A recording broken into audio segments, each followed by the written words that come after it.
Welcome to Season 2 of the Pirate Archaeologist. I am your host, Christopher Blosser, and if you're a fan or have watched Season 1, you know that I am an ethical pirate archaeologist. This season, I will be discussing my thoughts on the overarching topic of taphonomy. More specifically, I will be answering questions based on the following 4 categories: decomposition, depositional environments, post-mortem interval, and finally, forensic archaeology. Due to the subject matter with this class, unlike my other videos, these videos have been restricted to those 18 years of age or older. This subject matter is not, and I cannot stress this enough, kid-friendly.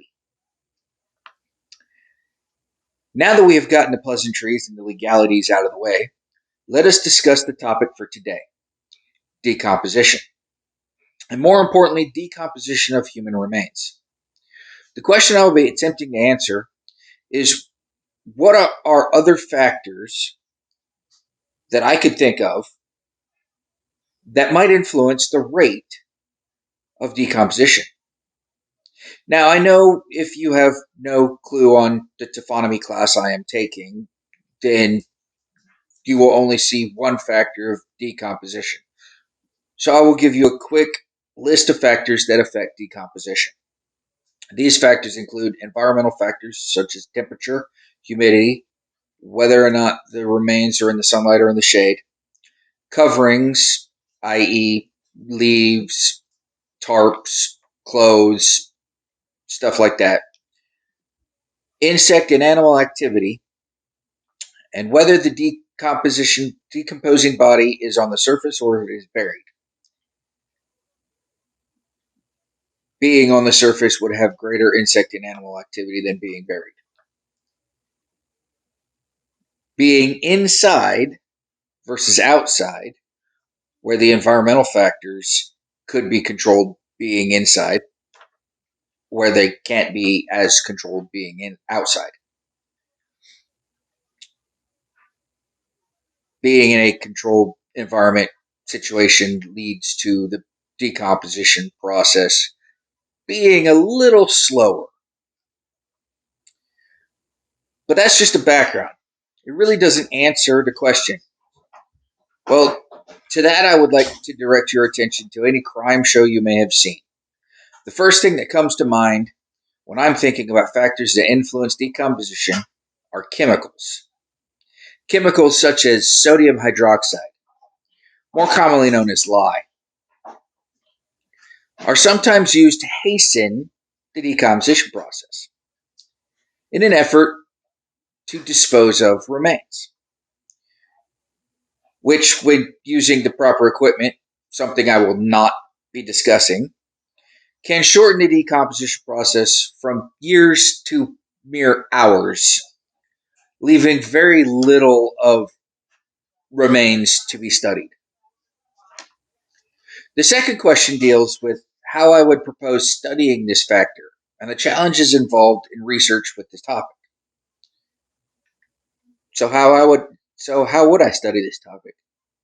It's a great question, as there have been many studies related to the same idea. I would follow in the previous researchers' footsteps, using porcine remains as an analog for human remains. As ethically,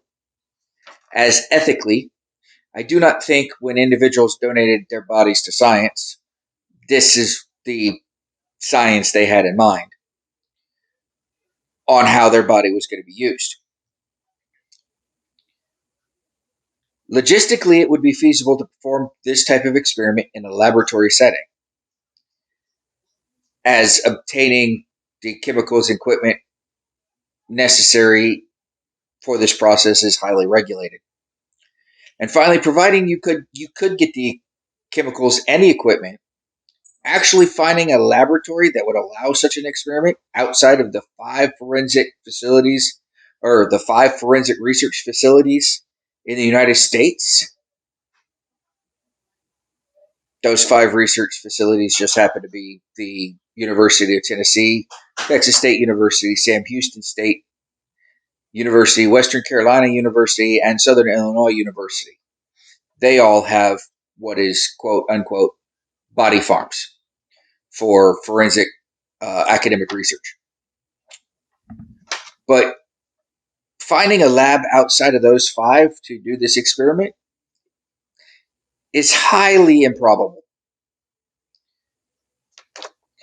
Now, if you have found my short discussion informative, please push the like button. If you like what I have presented so far, hit that subscribe button so that you can be kept up to date on the activities of me, the Pirate Archaeologist. If there is a topic that you want to know more about, please send me a comment, and I will look into producing that comment in the Season 2 Special Edition. This has been your host, the Pirate Archaeologist, Christopher Blosser, and as always, thank you for watching.